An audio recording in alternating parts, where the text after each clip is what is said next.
এটা একটা ছোট্ট একটা ফার্ম। এটা ব্রয়লারের শেড, ওইটা ব্রয়লারের শেড।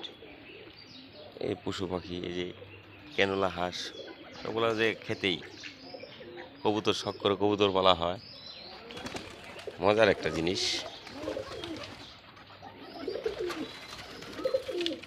54-55 জোড়া কবুতর রয়েছে, এর মধ্যে যে ঘুঘু রয়েছে, এই জায়গায় ঘুঘু রয়েছে, আরও আছে যে পাশে গোয়ালঘর। আজকে দুইটা ছাগলের বেবি হয়েছে, 26টা ছাগল রয়েছে এনু। ওইটা মুরগির শেড। এটা 8 দিনের ব্রয়লারের বেবি। এটা মাংস জাত করা হয় ব্রয়লার।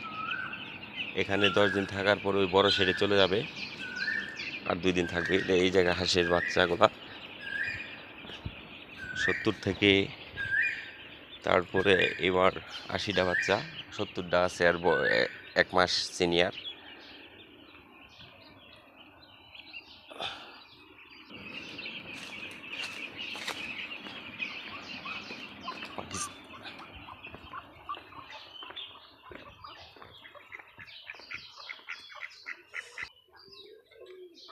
এই যে ক্যানোলা হাঁস, এগুলা রয়েছে আমার 40টা প্রোডাক্ট।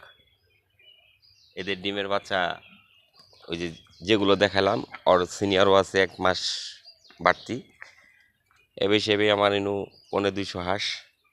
হাঁস লাভজনক একটা জিনিস। আমি ব্রয়লারের পাশাপাশি এই টোটালি একটা প্রজেক্ট ছাগল রয়েছে 25টার মতো, দেশি মুরগি রয়েছে, কবুতরগুলা যে গাছ বাসা, আমি থাকি না, লোক থাকে, 2টা বেবি। এই খুব চয়েসফুল একটা জায়গা, মন টেকার মতো। ঠিক আছে, রাখি।